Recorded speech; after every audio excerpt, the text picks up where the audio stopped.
llegó un tiempo donde nuevamente entré en crisis. Yo estaba diciendo, Señor, muéstrame la forma, estoy haciendo algo mal o qué es lo que está pasando en mi vida, pero yo ya quiero tener mi parroquia, y no es que no quiera estar aquí, pero yo ya quiero tener mi parroquia. Estás escuchando la segunda temporada de Platicando en Católico, el show en el que de una forma muy casual y rompiendo moldes, platicamos con diferentes actores de carne y hueso de la iglesia de hoy para conocer sus testimonios y lo que están haciendo para avanzar el reino de Dios en la tierra. ¡Bienvenidos!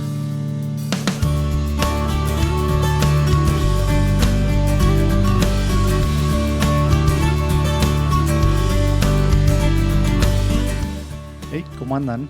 Espero que muy bien. Espero que se hayan quedado picados como yo de la primera parte de la vida de Monseñor Arturo Cepeda. Y bueno, pues ahora entramos un poquito. Les había dicho que salía ayer miércoles, está saliendo hoy jueves. Y el tercero, ya en su parte como obispo y todas las cosas que está haciendo con los hispanos en Estados Unidos, será el próximo lunes, que va a ser el episodio 99, me acabo de dar cuenta. Entonces, bueno, ahora nos está platicando un poco más cómo va, pues en San Antonio va agarrando como sacerdote, diferentes responsabilidades, tema de los hispanos en Texas, que pues, son muy diferentes a lo que vamos a ver luego ya que nos platica en Detroit y ya a nivel nacional lo que empieza a ver como hispanos. Pero bueno, pues se pone muy buena la cosa. Espero que disfruten tanto como nosotros. Nos vemos del otro lado. Dios los bendiga.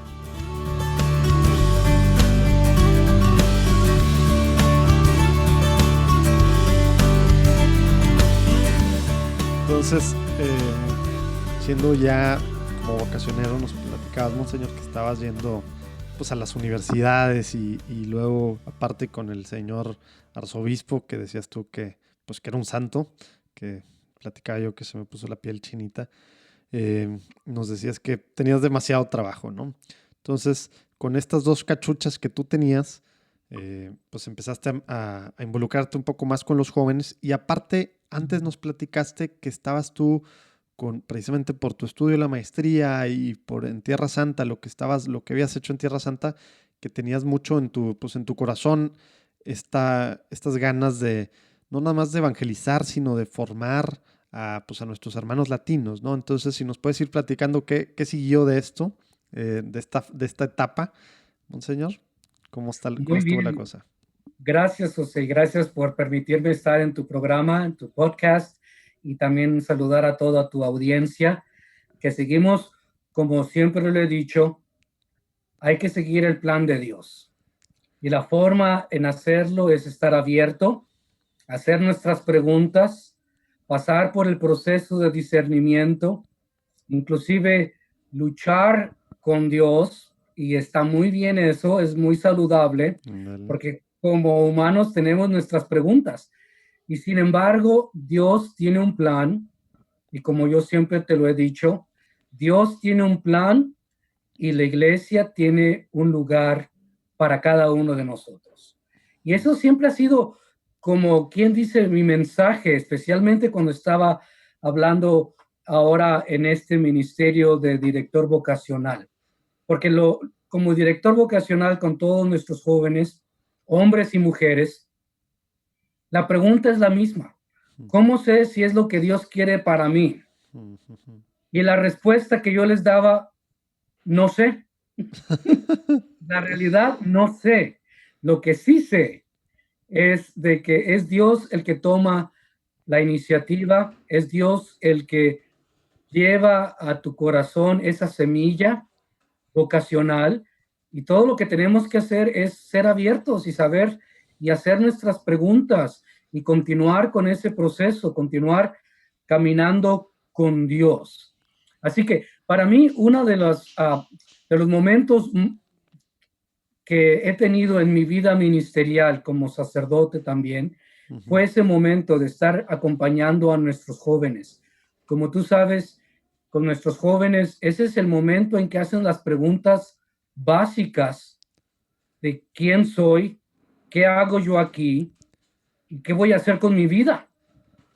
Oye, y a ver, sobre eso precisamente, Monseñor, digo, algunos de los que nos escuchan son sacerdotes, también nos ha escrito gente en temas de vocaciones y demás. Hay buenos testimonios que precisamente han surgido por invitados. Y bueno, a lo mejor muchas de estas preguntas, como tú dices, acabas de decirnos algo muy, pues muy padre, muy claro, que aparte es bíblico y ha sido pues tradición en la iglesia, este tema de luchar con Dios, de preguntarle a Dios, de tal. El tema es ahorita, con tanto ruido que tenemos y demás, a veces no es tan fácil para los jóvenes precisamente ese escuchar esa voz y ese saber que pues no nomás es de aquí para allá, que le estoy gritando o pidiendo algo, sino de allá para allá. ¿Qué recomendarías a un joven de ahorita que nos esté escuchando, pues así prácticamente en medio de tanto ruido digital, de música, de todo, de las redes sociales, de todo? ¿Cómo puede uno medio que ponerse en sintonía? Porque pues no Mira, está tan fácil, ¿verdad? no, no es nada fácil, especialmente con todos los medios como tú lo has descrito. Estamos siendo bombardeados prácticamente con todos los medios de comunicación, estamos siendo bombardeados por todo este ruido de nuestra sociedad. Y el primer punto, el primer paso que siempre les decía a mis jóvenes, y sigo diciéndolo, y esto a todo mundo, es tener el silencio sacro. En otras palabras, cállate, escucha. Ese es el primer paso, porque eso es algo tan natural y tú sabes muy bien, también tú tienes familia, y esto también va para todos nuestros padres de familia, que cuando tú quieres hablar con ellos, darles un consejo, lo primero que tienen que tener tus hijos, lo primero que tienen que hacer es callarse para que puedan escuchar, porque si no, no funciona. Y yo pienso que el primer paso para poder escuchar la voz del Señor es estar atentos en silencio, porque es en el silencio donde Dios nos habla, y de eso no hay duda. Y tenemos que ser, pero también tenemos que tomar una actitud, tenemos que ser intencionales en esta situación. No se trata nada más de pensarlo, se trata de hacerlo. Y eso es precisamente tanto los profetas en el Antiguo Testamento, en el Primer Testamento, así como también en el Nuevo Testamento. Escuchamos claramente que lo primero que tiene que hacer un discípulo es escuchar, tener esa actitud de escucha. Así que lo primero para poder empezar, y todavía no estoy hablando del proceso de oración, estoy hablando de una actitud personal. Y siempre les decía a mis jóvenes, vamos a ver, ¿queremos escuchar a Dios? Y todos decían, sí, bueno, pues cállense, es lo primero. Ya después, ya entonces empezamos en el ámbito de escucha y de habla. En otras palabras, en esa comunicación divina que tenemos, porque todos tenemos el Espíritu de Dios en nuestros corazones que se ha dado precisamente por Dios. Así que todos tenemos la capacidad. Muchas veces ahí es donde entran las guerras también con nuestros jóvenes. Pues yo no escucho nada. O tú me dices muy fácil decirlo. Pues sí, pues la actitud es ser intencional, o sea, tener esa intención personal de escucha, abrir nuestros corazones y después ya viene la batalla. Ahí es cuando ya entonces sabemos precisamente cómo escuchar y escuchamos a Dios. Lo sabemos porque tenemos el Espíritu de Dios en nuestros corazones. Así que ese es el primer paso a seguir en este proceso, y eso es lo que yo aprendí claro con todos nuestros jóvenes, tanto universitarios como los que estaban también en la prepa, con los que estaban en la secundaria, dejar ese momento para escuchar a Dios.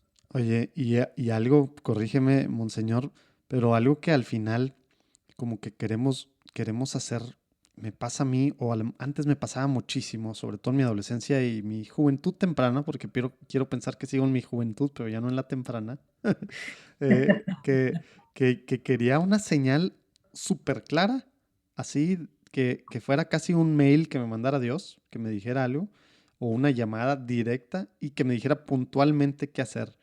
Y al menos pues en mi caminar en la fe, mi parte, pues mi conversión, que pues sigue, ¿verdad? Porque mi conversión no ha terminado.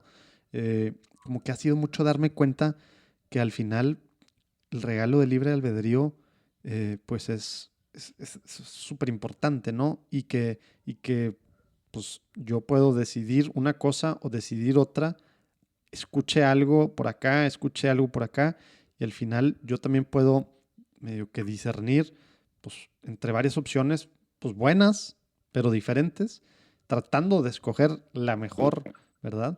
Pero no quiere decir que sea escoger entre una opción mala y una buena, todas las decisiones de la vida, como puede ser el tema vocacional, ¿no? Digo, yo pasé por ese proceso con diocesanos, con monjes trapenses, etcétera, pero, pero, pero como que yo nunca he sentido así que Dios me habla, ¿verdad? Entonces, ¿qué hago? Y según yo escucho y leo mucho y oro y bla, bla.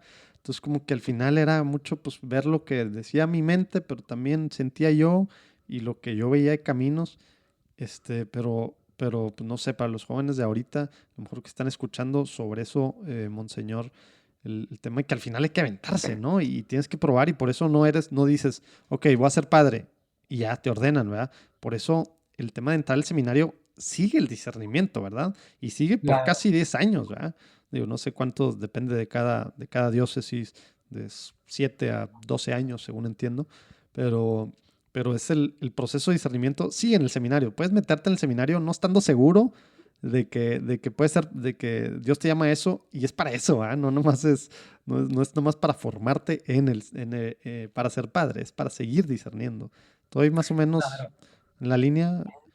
Sí, no, sabes, es lo que estás precisamente compartiendo con nosotros y con tu audiencia. Eso es precisamente lo que la experiencia de vida nos enseña. Como te estaba diciendo, hay que estar abiertos a la presencia y a la voz del Señor.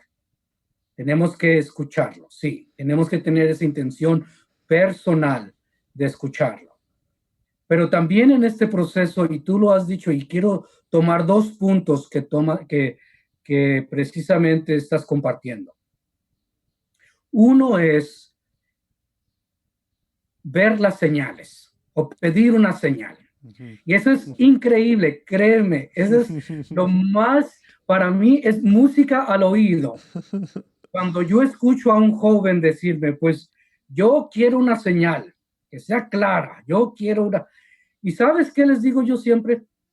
Pues sí, la vas a tener. Eso no me cabe la menor duda. Ahora, que tú la escuches o que te des cuenta que ahí ya cambió la cosa. La Porque, forma no es la que queremos muchas veces. sí, porque, sabes, todos tenemos esa capacidad y, sabes, dentro de ese proceso de discernimiento, un paso a seguir, y eso lo decía también San Ignacio de Loyola, un gran maestro también, tú sabes, fue el fundador de los jesuitas, y en ese proceso de discernimiento siempre decía, hazle la pregunta a Dios, sí, tú busca esa señal, y sin duda te la va a dar. Ahora, la pregunta no es acerca de Dios, es acerca de ti. La estás escuchando, sabes cuál es esa señal. Y yo en ese proceso también de discernimiento siempre invito a todos, y eso es para todos. No estamos hablando nada más nuestros jóvenes que están discerniendo una vocación sacerdotal o nuestros jóvenes que están discerniendo entrar a un convento, ser hermanas religiosas. Estamos hablando también de los laicos. Estamos hablando de un llamado claro de misión para los laicos, la vocación matrimonial, la vocación a ser solteros, la vocación a una vida consagrada. Todos estos llamados tienen que pasar por ese proceso, todos. Así que cuando se trata de buscar la señal, yo siempre les decía a mis jóvenes, ¿sabes qué? Pídele a Dios, Pídele a Dios esa señal, pídesela con todo tu corazón y Dios te la va a dar. No me cabe la menor duda. Ahora pídele al Señor, entonces también, tener la fuerza, el coraje que se necesita para poderlo escuchar, para poder ver esa señal. Porque así es como Dios habla a cada uno de nosotros. Dios nos habla día con día por medio de personas, claro, por medio de los sacramentos y por medio de eventos. La semana pasada les decía que estamos pues buscando gente que se involucre en Juan Diego Network de alguna forma. Si tú conoces a algún practicante o becario, como se les dice, que están estudiando en sus últimos semestres, que quieren empezar a ver pues hacia el futuro, nos interesa ver a largo plazo a nosotros, católicos comprometidos, discípulos de Cristo, que quieren evangelizar, realmente formar, ayudar a entretener de diferentes formas y atractivas formas a católicos allá afuera. Bueno, pues esto puede ser un buen lugar. O tú ya te graduaste y quieres ser freelance en algunas cosas o trabajar de medio tiempo, buscando que muy pronto sea tiempo completo o algo. Bueno, pues también. O a lo mejor hasta tiempo completo. No tenemos, o al menos ahorita pensado, una vacante así en el súper corto plazo, pero muy pronto vamos a llegar a eso. A lo mejor, pues bueno, hay formas de ver algo, ¿no? Estamos buscando creativos católicos que le muevan muy bien a todo lo que tenga que ver con creativo. También gente que escriba scripts, ¿verdad? O sea, sí, para podcasts nuevos que estamos planeando, más formales, más en serio, etcétera, no como esto que es así más casual, venga lo que venga, padrísimo, a gusto. Y bueno, pues también gente, digamos, que está estudiando ingeniería industrial o algunas cosas de administración, project management, algo así. Necesitamos a alguien así que pues nos ayude a poner mucho orden en varias de las cosas. Pero bueno, cualquier cosa, juandiegonetwork.com, en la sección de Únete, que abajo viene el link, ahí van a poder ver para poner sus datos o si alguien que conocen ustedes. Una cosa muy importante es que estamos siendo un equipo, pues sí, de discípulos, ¿no? Que queremos realmente seguir a Dios y de estas formas, pues sentimos que es nuestra forma de responder, de que estamos siendo sus instrumentos para poder llevar su mandato, el mandato evangélico de ir a proclamar su evangelio a todas las naciones a través de podcasts. Dios los bendiga. Regresamos. Todos tenemos nuestros eventos. Exacto. Todos. Como el chiste del que se está ahogando, ¿va? Que le ¿Cuál pedí. fue? No, bueno, a lo mejor se va. Ahí los que se acuerdan de la audiencia, aguanten.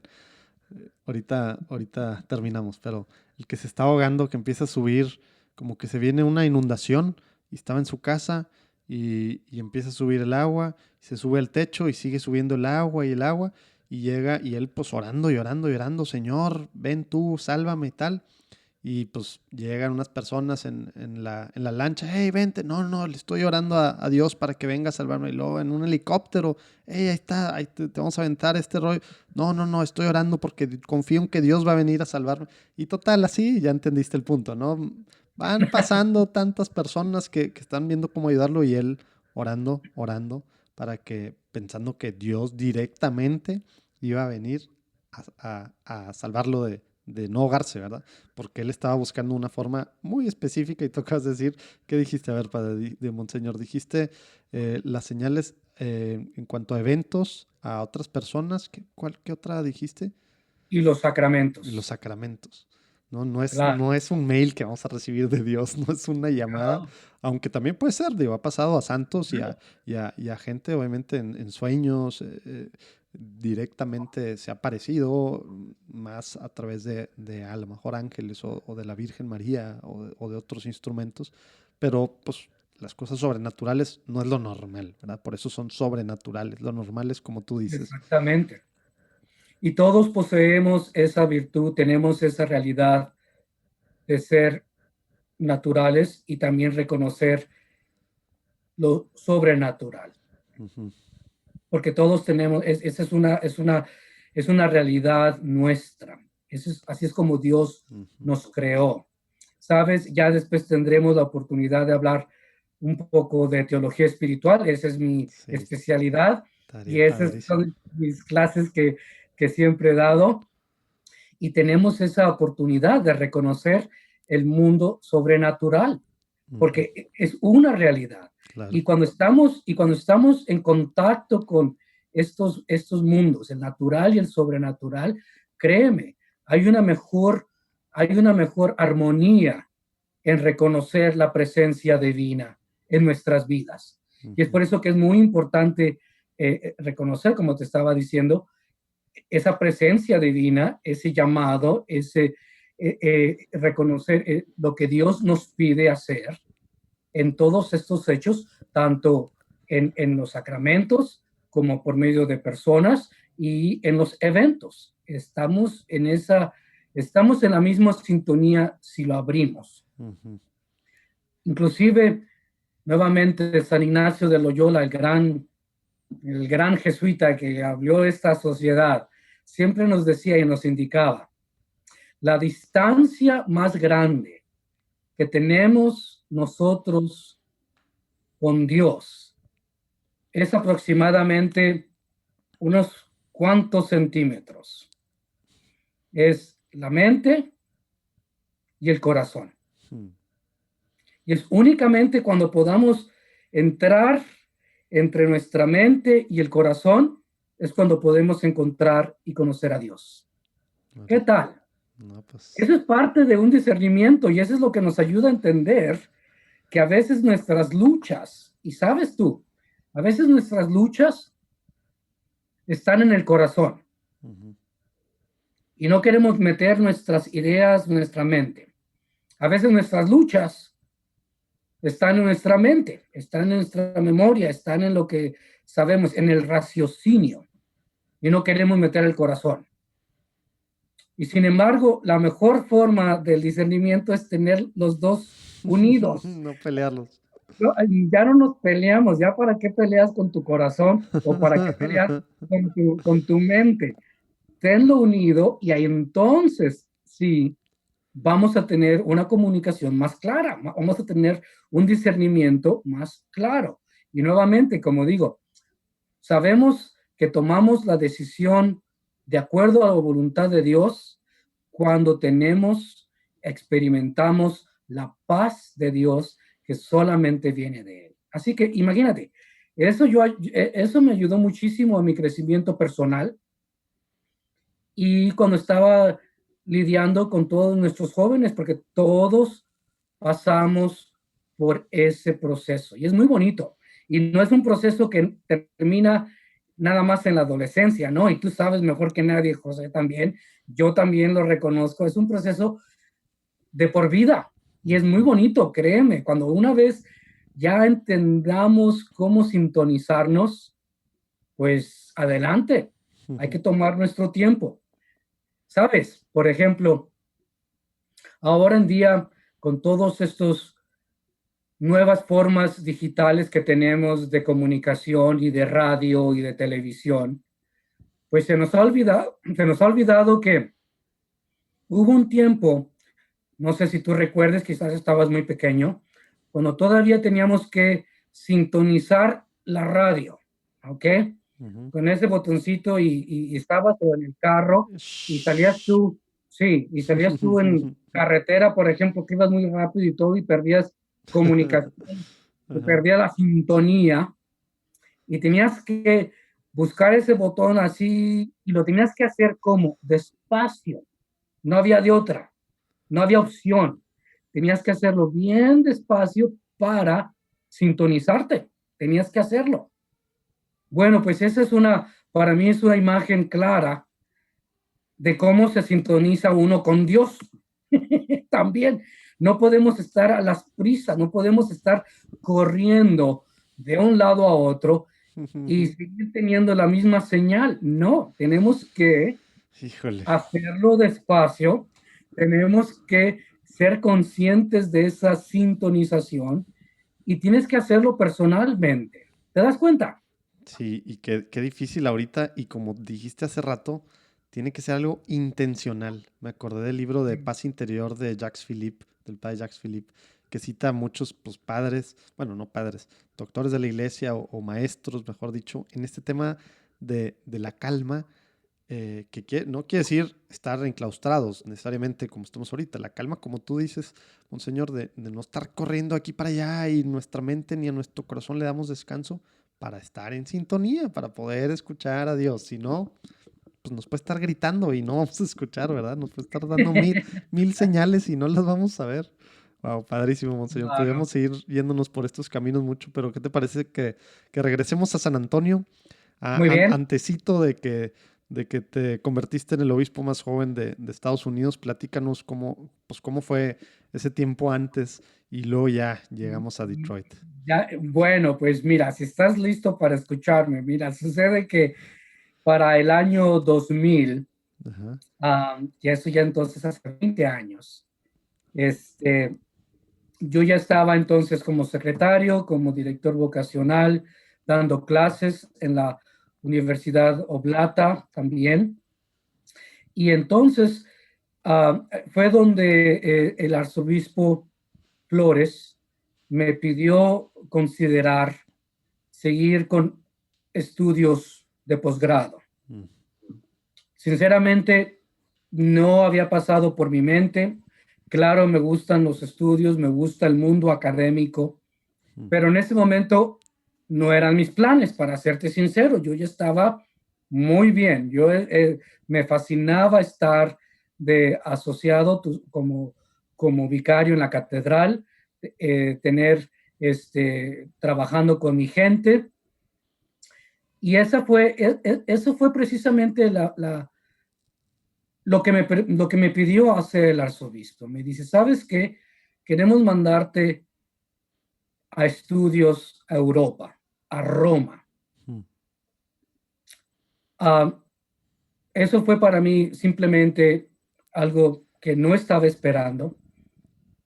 Y pues no hay de otra más que, imagínate, ya te está pidiendo el arzobispo que lo hagas, pues ¿qué vas a hacer? Obediencia, dices tú. Pues yo no.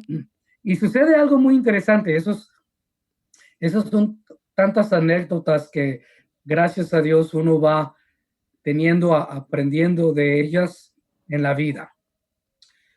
Yo ya tenía para entonces, ya cumpliendo 5 años como vicario en la catedral. Todos mis compañeros que se ordenaron conmigo en el 96, a los 3 años ya los había nombrado párrocos, ya eran curas, ¿sí? A los 3 años ya, tú sabes, hay necesidad, y a todos ellos, a 5 de ellos de San Antonio, ya los habían nombrado párrocos, menos a mí. Yo estaba diciendo, yo estoy haciendo algo mal, yo no sé qué está pasando, pero yo ya quería mi parroquia, yo ya quería también ser nombrado párroco.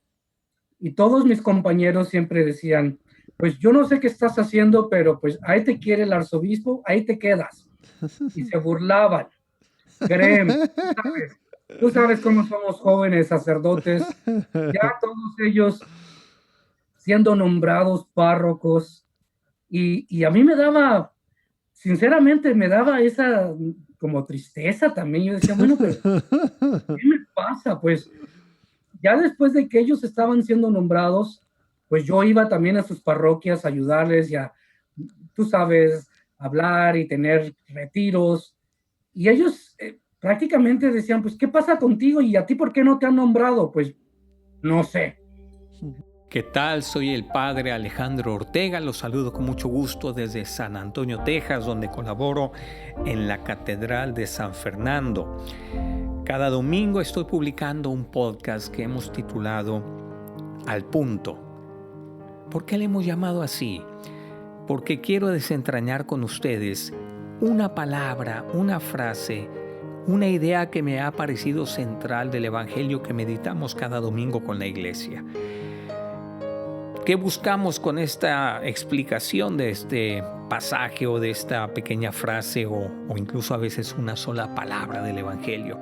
Buscamos motivación, buscamos inspiración para nuestro día a día. Obviamente también queremos profundizar nuestra fe, conocerla mejor, tal vez aclarar alguna duda, alguna inquietud que pudiéramos tener en nuestro corazón, en nuestra mente, en nuestra conciencia. Los invito a que me escuchen cada semana, Al Punto, un podcast católico que quiere ofrecerte líneas de reflexión, ideas breves, pero motivaciones fuertes para tu vida cristiana. Te espero. Dios te bendiga. Y entonces llegó un tiempo donde nuevamente entré en crisis. Yo estaba diciendo, Señor, muéstrame la forma, estoy haciendo algo mal, o qué es lo que está pasando en mi vida, pero yo ya quiero tener mi parroquia, y no es que no quiera estar aquí, pero yo ya quiero tener mi parroquia. Bueno, a los 4 años tuve el valor para decirle al arzobispo y hablar con él directamente, diciéndole, mire, pues ya todos mis compañeros tienen parroquias, menos yo. Tiene algunos planes para mí. Y después me dice, sí. Dije yo, ay, qué bueno. Y entonces yo quiero que sigas aquí conmigo. Pues esos no eran mis planes, pero pues dije yo, ok, bueno. Pues llegó el 5.º año, imagínate. Oye, ¿y seguías en crisis todo ese año o se apaciguó la crisis en base a la obediencia y la oración y la fuerza de voluntad? Tomé obediencia, pero yo seguía en crisis. Okay. Yo decía, yo no sé qué está pasando aquí, yo no sé si estoy haciendo algo mal, yo no sé. Yo decía, ¿qué pasa? ¿Qué pasa? Uh-huh. Llegó el 5.º año, imagínate, yo tendría, ahora verás, 31 años por ahí, jovencito todavía más, ahí tú sabes. Uh-huh. Yo decía, no, algo está mal aquí, yo voy a hablar nuevamente con mi arzobispo. 5 años después de mi ordenación, uh-huh. Y dije, yo me voy a armar de valor y le voy a tener que decir, si no me mueve, esto no va a funcionar, me tiene que mover. Y ahí ibas con el ultimátum así ya casi. Sí, no hay forma de negociación. Yo ya tenía todo mi plan. Yo ya le dije, yo ya estaba. Y entonces ahí voy yo a hablar con el arzobispo Flores. Y yo tenía todo mi script listo. Ok, yo he sido obediente, yo he tratado de hacer todo lo mejor. Yo soy buen sacerdote. Yo ya tengo aquí 5 años. No me debería estar riendo, perdón, monseñor. Déjeme, suélteme. Ese era el ultimátum. Pues ahí voy yo a su oficina a hablar con él y me escuchó y yo ya tenía todo listo. Yo ya dije, ya, 5 años, basta. Hágame párroco, ya me tengo que salir. Me voy a otra diócesis. Casi. Yo ya estaba. Y ahí fue donde el arzobispo me dice, no, mira, es que tengo planes porque quiero que te vayas, pero así lo dijo, quiero que te vayas a Roma, ¿sí? Yo me quedé por un segundo pensando, porque tenemos un Roma, Texas. Roma, Texas, en la frontera, un pueblititito, ¿verdad? Sí. Pueblito miniatura, un village, no una aldea. Y mi primera respuesta fue, Roma, Texas. Y después fue cuando me dice, no. Vamos a mandar a Roma, Italia. Te cambió un poquito, me imagino, la cara después de Roma, Texas a Roma, sí, Italia. No me esperaba eso. Fue una anécdota que nunca se me va a olvidar. Dije, Dios mío, ¿y ahora qué quieres de mí? Por Dios. Pues bueno, pues me fui. Estuve allá 5 años. Órale. Del 2000 al 2005, sí. Y fue estudiar doctorado. Estuve empezando una licenciatura primero. Ah. Así que ya para entonces yo ¿Y cómo funciona eso? ¿Ya tenías tu maestría y volviste a licenciatura? Yo tenía dos maestrías. Claro, ya. 2 maestrías, cierto. Ya tenía yo la maestría de teología y después una maestría de teología bíblica por el Kobe Blick. Y ahora a empezar una licenciatura, porque la universidad me pidió que antes de comenzar un doctorado querían que hiciera la licenciatura. Así que imagínate, por eso estuve yo 5 años por allá, imagínate. Wow. Y ahí fue cuando yo estuve en el Angelicum, en el colegio, en la Universidad de los Dominicos. Conocí mucho de ellos, de su espiritualidad. Padrísimo. Y comencé yo entonces a estudiar la teología espiritual. Ahí fue con ellos esa parte. En licenciatura. Y estuve yo ahí trabajando con ellos por 2 años, que es una licenciatura completa. Y estuve en Casa Santa María, que es el Colegio Americano del Norte, con sacerdotes. Y eso fue también nuevamente una nueva experiencia para mí. Después de México, estar en frontera, en San Antonio, identidad Tex-Mex, y ahora identidad sacerdotal hispana en Europa. Toma. Así que Dios tiene su plan. Así que vamos a ver cómo me va, y gracias a Dios me fue muy, muy bien. Tengo unas experiencias increíbles de ministerio también, porque estaba trabajando también en una parroquia pequeña allí en Italia, en Roma, haciendo todo el ministerio también en italiano, porque una cosa que yo he aprendido en mi vida es de que yo tengo que estar en contacto con la gente. Tengo que estar con ellos. No hay forma de poder apartarme de ellos. Ellos son los que me dan vida. Los laicos, claro, la participación en comunidad. Desde pequeño, como te había dicho, siempre ha sido parte de mi vida. Y eso es algo parte ya de mi make-up, de lo que soy yo. No hay forma de no estar con gente. Así que eso me ayudó mucho. Tuve para el 2003, pude defender también mi licenciatura, que ya no estaban pidiendo, y la escribí precisamente en la formación sacerdotal y dirección espiritual para seminaristas. Ese es el área. Como siempre seguía con formación, que me llama mucho la atención, y eso fue para mí también un nuevo capítulo en mi vida, porque para mí es muy importante la vida espiritual, y es donde te estoy hablando de grandes maestros de la espiritualidad, como tú sabes, San Ignacio de Loyola, la gran escuela, también la escuela de grandes maestros de espiritualidad francesa, también españoles. Claro, tenemos a todos nuestros dominicos, a Santo Tomás de Aquino, que lo quiero muchísimo. De primero, yo no le entendía ni papa, decía yo, ay, este hombre, con su teología, y ahora ya ha empezado a aprender. Fue un proceso de aprendizaje. Y sabes, ahí también un proceso de servir a los demás con corazón abierto, donde Dios te mande, ese es ser misionero.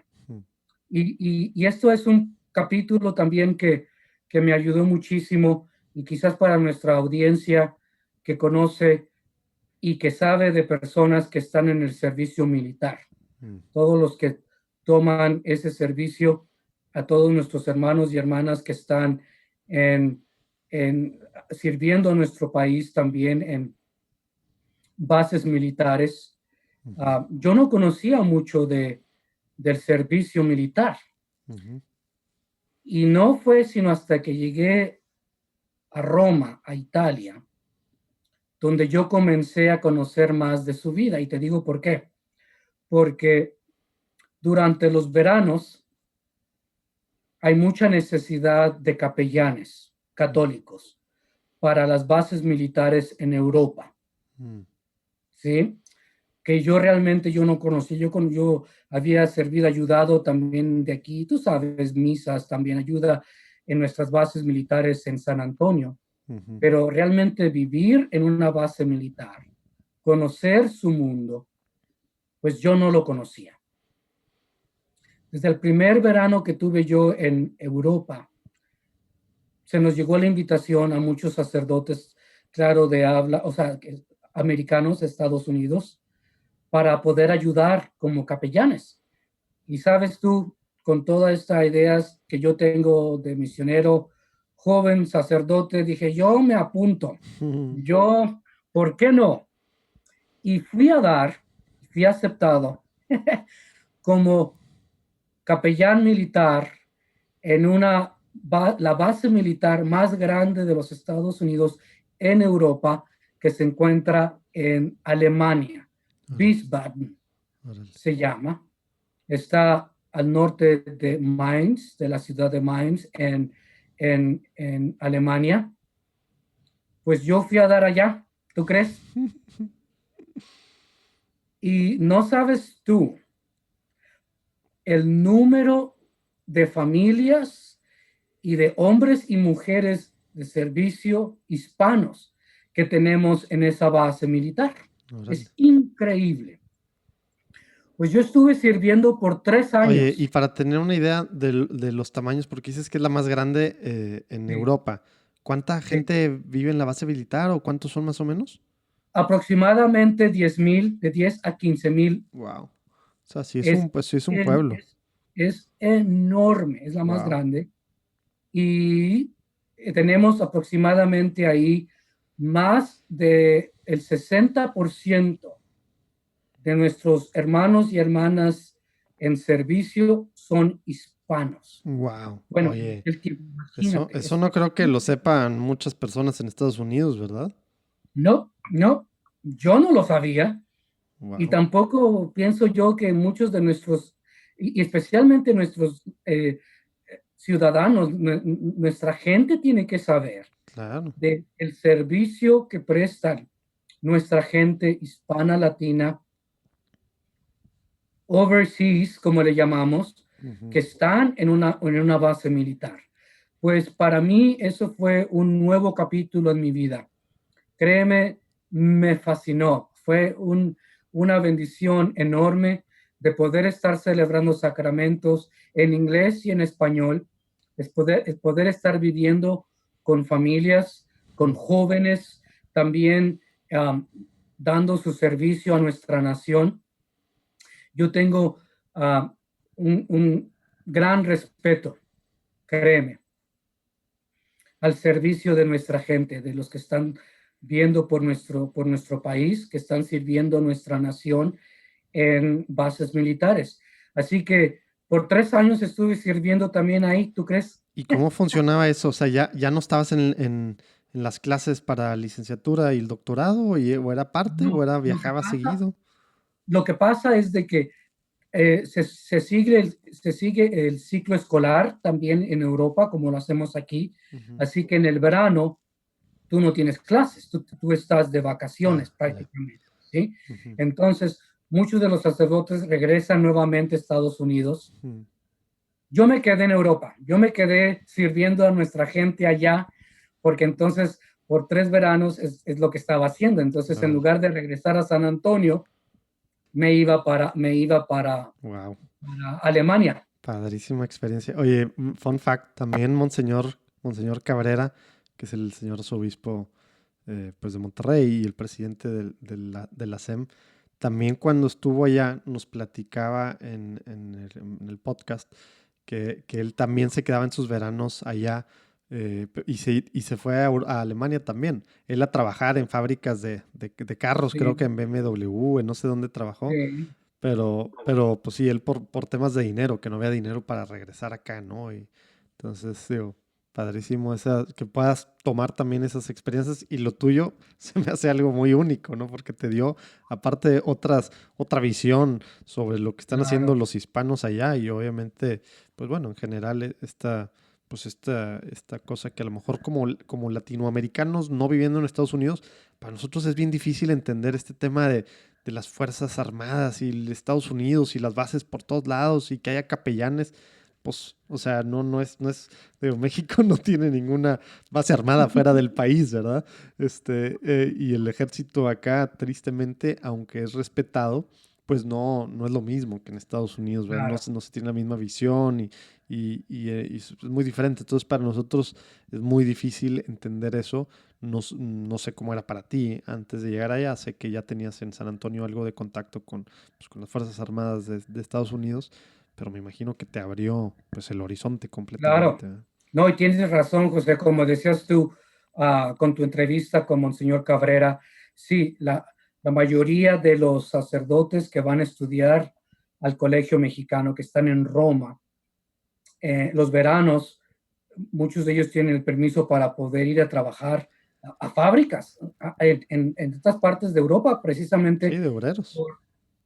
porque hay necesidad y porque también hay necesidad económica, no hay forma y es muy interesante. Yo tengo varios compañeros sacerdotes mexicanos que conocí también después en Roma, que era lo que hacían, se iban para Alemania y a trabajar en las fábricas. Interesante la experiencia que tenían, Claro. porque es una experiencia completamente distinta a una experiencia religiosa en ese sentido como sacerdote ministerial, pero es una experiencia que nos ayuda a crecer. Claro, como persona. Claro, y para mí es una experiencia de vivir en una base militar, fue una experiencia única. Para mí, yo decía, bueno, estoy haciendo un servicio a la nación también y un cuidado pastoral, sacramental para nuestra gente, y eso me abrió unos horizontes como no tienes idea. Ahora yo estoy más en sintonía con nuestras Fuerzas Armadas y con nuestros veteranos y con nuestros jóvenes hombres y mujeres que están sirviendo a nuestro país y que se tienen que retirar de su país para protegernos y para estar al servicio de nuestra nación. Es algo muy, muy único que me ayuda, que me ha dado, que más bien ha abierto puertas a mi espíritu misionero. Cada vez que ahora, cuando yo estoy hablando de ese servicio, créeme, se han abierto puertas por todos lados, de nuestra gente que conoce, que conoce ese mundo de servicio militar y poder decirles, pues yo conozco el mundo militar también. Claro, no son consejos al aire. Ya viví yo ahí. Yo viví con ellos. Yo sé lo que es poder estar en contacto con todos nuestros hombres y mujeres en servicio de mañana a noche. Papa Benedicto me llamó diciendo que hasta en el momento la intuición de Juan Pablo II de la nueva evangelización tenía que ser más estructurada.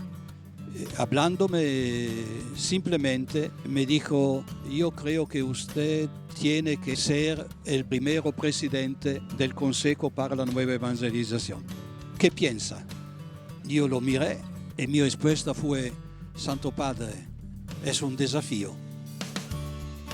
Esta es solo una partecita de la platicada que pude tener con Monseñor Fisichella, que es el presidente del dicasterio de la Nueva Evangelización, un arzobispo muy cercano, para empezar, al Papa Juan Pablo II, luego a Benedicto y ahorita muy cercano con el Papa Francisco, que trae todo el tema de la nueva evangelización, que a veces no terminamos de entender qué es esto, ¿verdad? Aunque llevamos décadas escuchándolo. Bueno, aquí abajo si le dan, ahí pueden ver el link directo para que puedan escuchar esta padrísima platicada con él sobre lo que está haciendo Dios en su iglesia en este tema, el Papa, etcétera. Padrísimo, muy, muy padre. Esperemos que la disfruten tanto como la disfrutamos nosotros. Claro, espérense a que se acabe esta platicada. Dios los bendiga.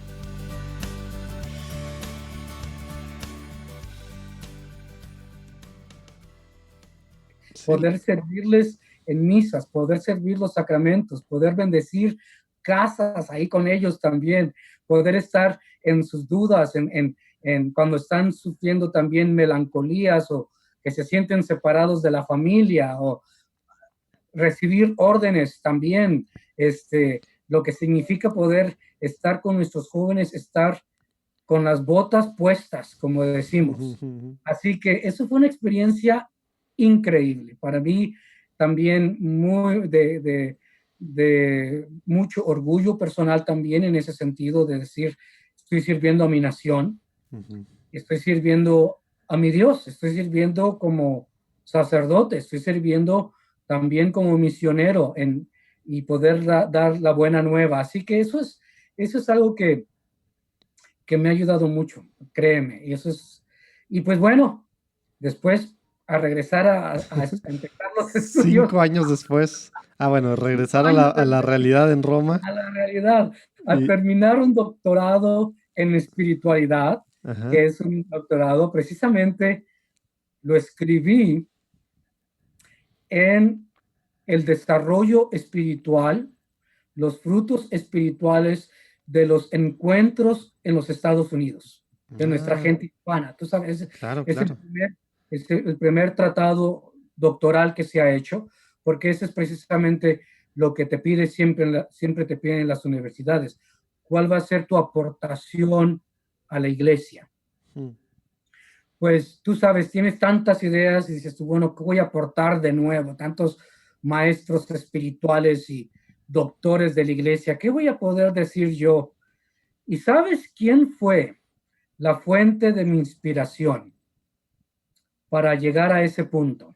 Ujú. Sin duda, y esto es algo sencillamente que Dios me ha dado y es la divina providencia. Yo llegué a San Antonio y nuevamente mi lugar para mí era quedarme con el arzobispo Flores, porque yo fui su secretario, yo tenía una habitación ahí y cuando llegaba a visitar familia, ahí es donde yo llegaba. Ah. Y llegó el punto en que, O sea, te guardaron tu cuarto por 5 años. sí, tenía techo y casa, tenía alimentos, tenía todo, gracias a Dios. Bendito sea Dios, como se dice ahora también, tenemos que tener siempre presente cuando se está hablando de los estudios y del cuidado social de la iglesia, como decimos, los primeros principios que tenemos que tener, tú sabes, en el cuidado pastoral y social de todos, Ujú. es tener techo, trabajo y tierra, Las necesidades básicas, ¿no? básicas. De ahí ya Así que, se construye todo lo demás. claro, esa es la educación, eso es lo que la iglesia nos enseña. Así que en San Antonio, pues yo tenía techo, tenía trabajo y tenía mi tierra ahí, así que, ¿qué más pedimos? Y ahí fue donde platicando con el arzobispo Flores, le pregunté, le dije, ¿sabes? Ya me han hecho la pregunta y todavía no sé hacia dónde me quiero lanzar para hacer mi tesis doctoral. Y él, en su humildad como hombre, me dice, ¿sabes por qué no escribes de la espiritualidad y de los frutos espirituales que han dado los encuentros en los Estados Unidos? Jamás en mi vida había pensado en eso, jamás.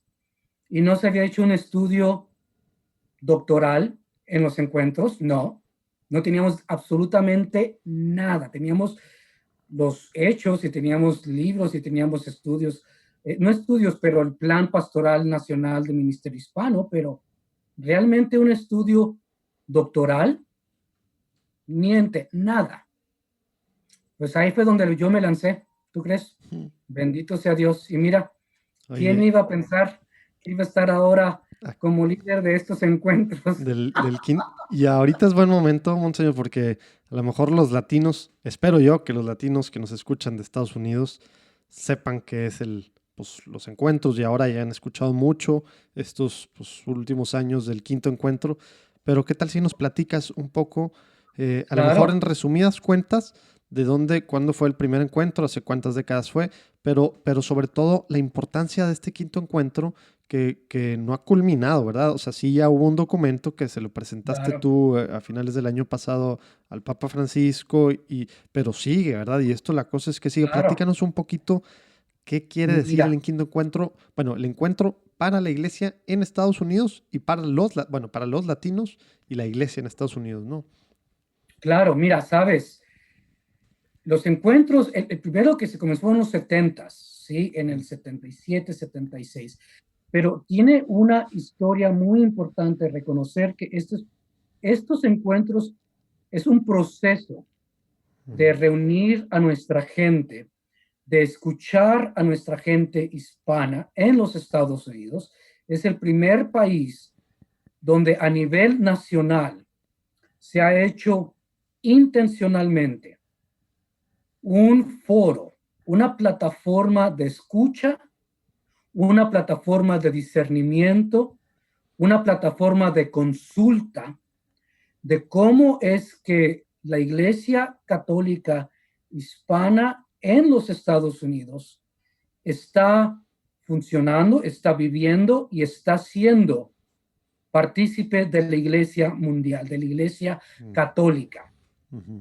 No se había hecho eso antes. Cada día estamos viendo un proceso desde los 70s, donde se une un pueblo para escucharse, para compartir ideas, para compartir la fe, para consulta y para misión.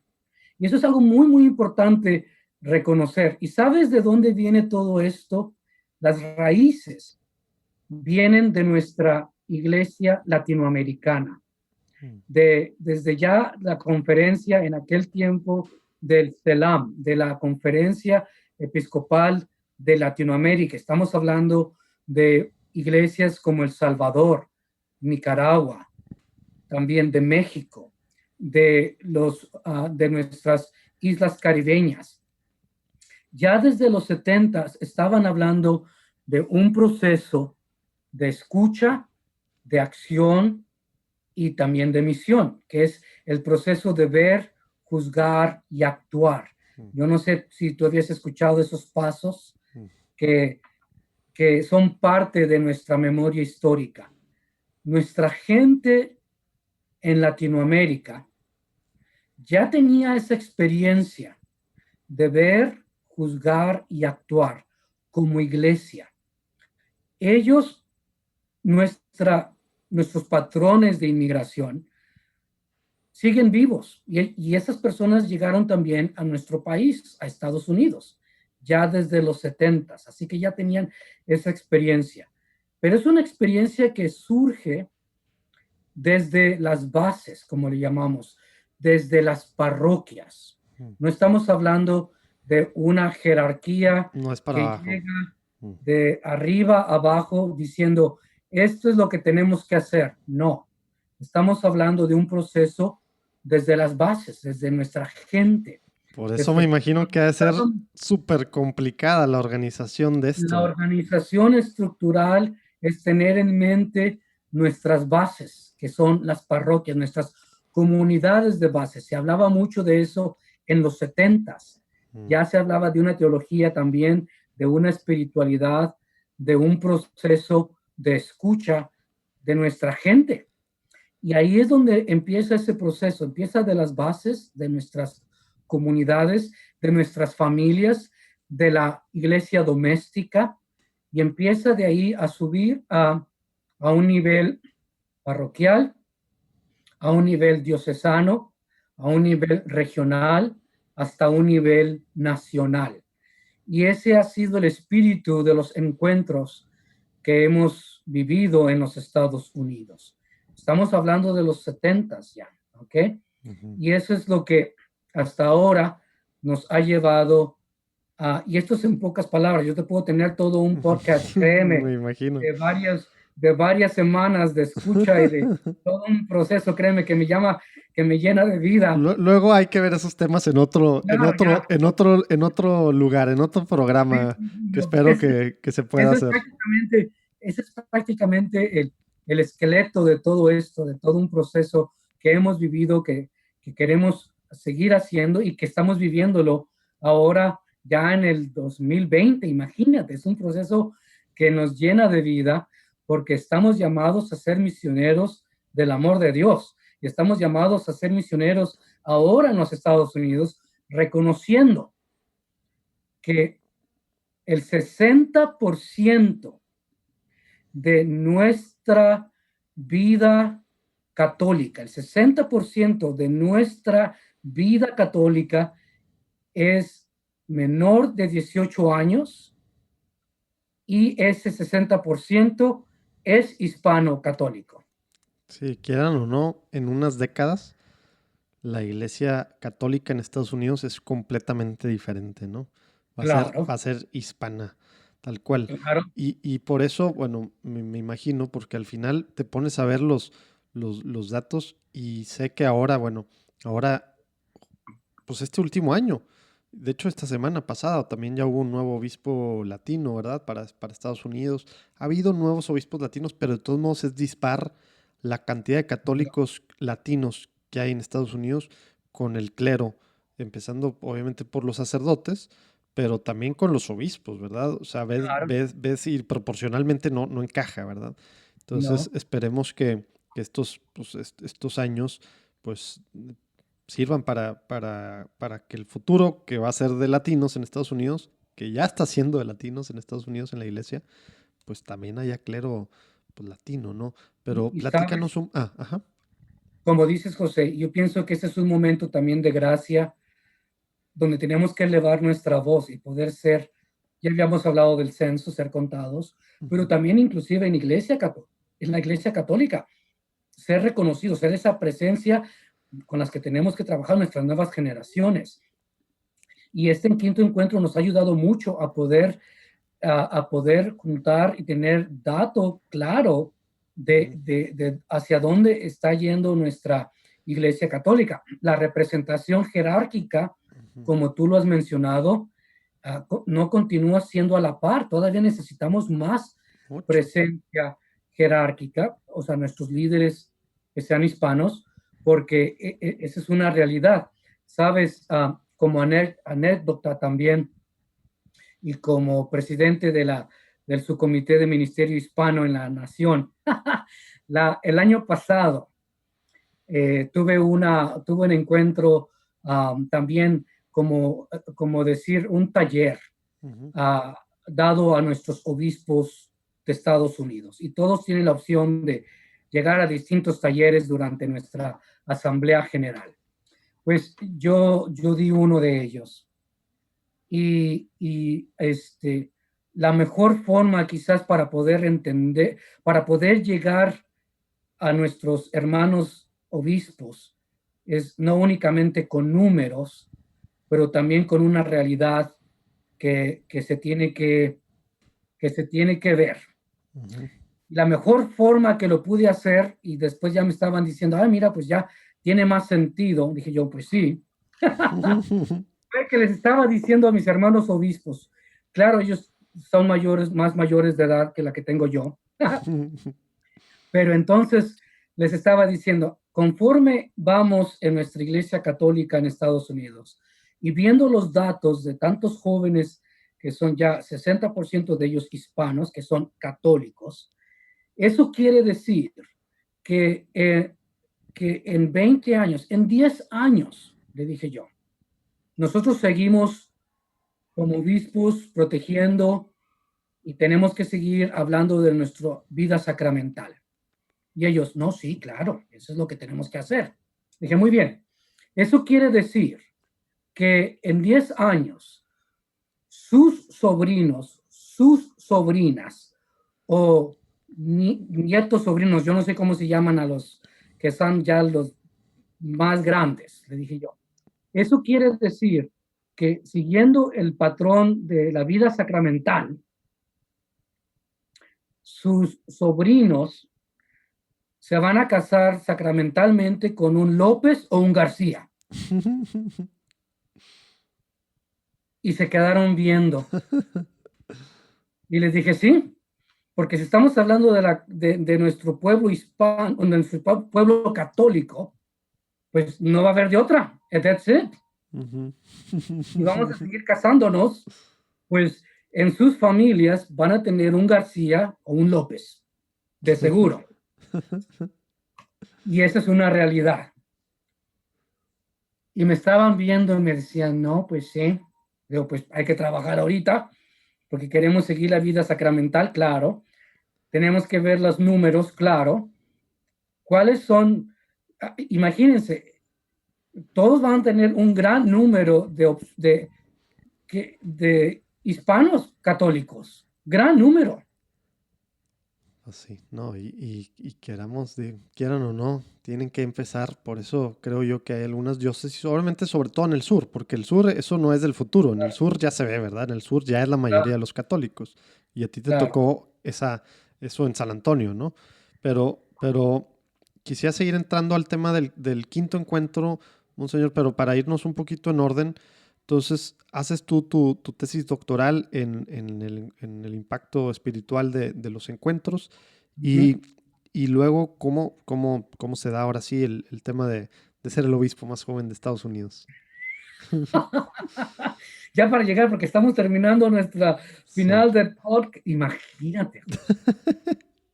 Para el 2005 pude defender mi tesis, regresé a San Antonio, a mis tierras, por allá, y entonces me nombraron formador del seminario y dando clases de teología en la Escuela Oblata. Eso fue ya para el 2005.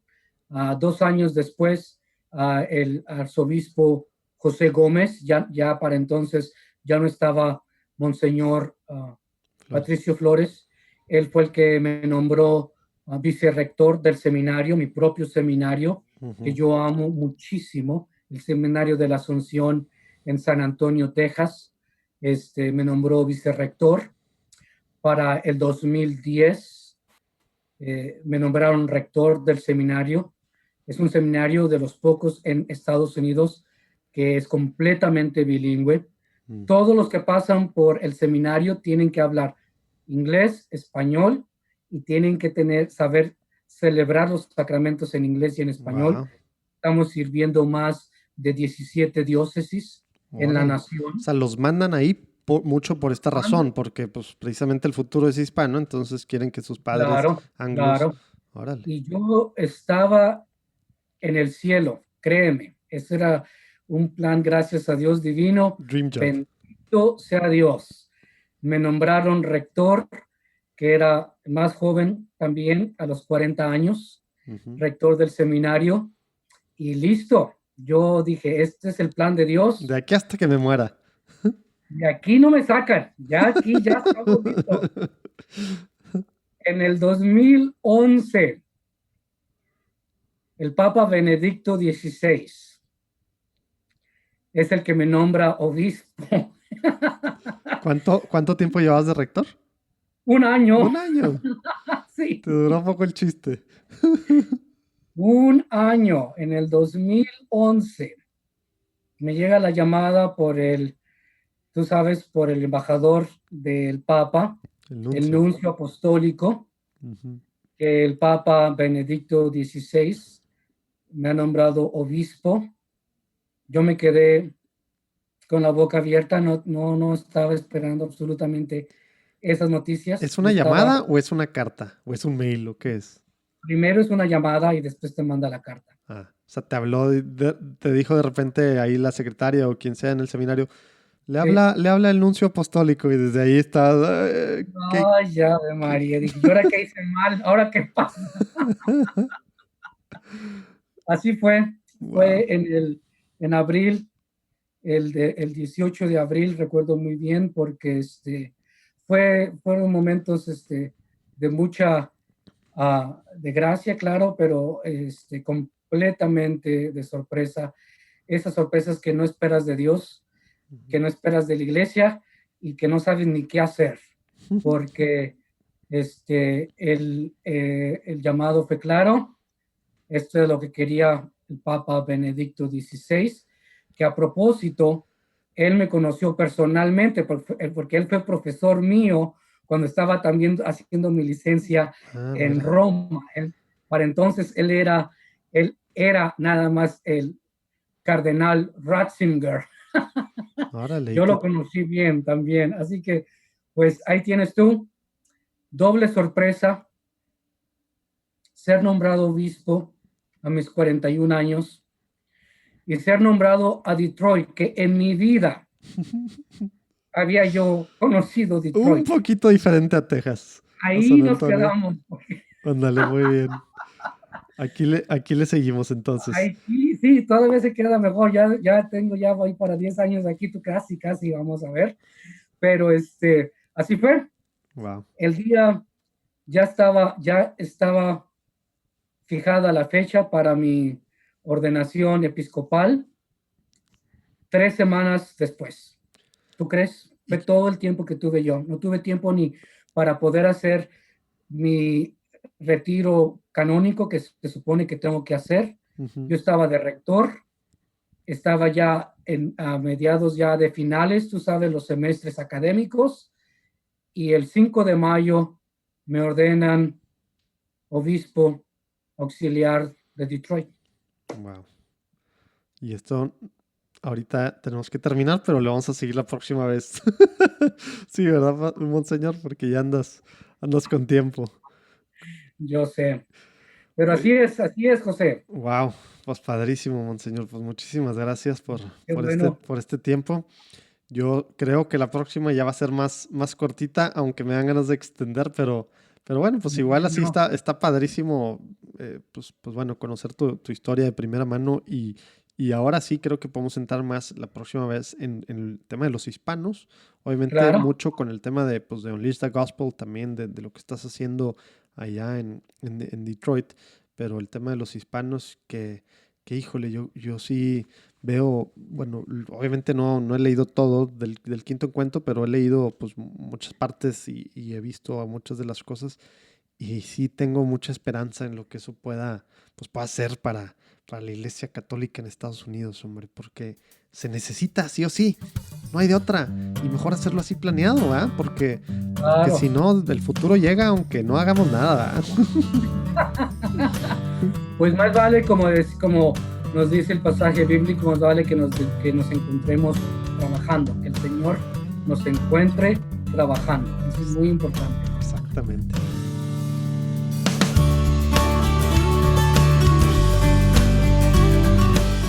¿Qué tal? Ya vamos llegando a la actualidad. Se va poniendo buena la cosa.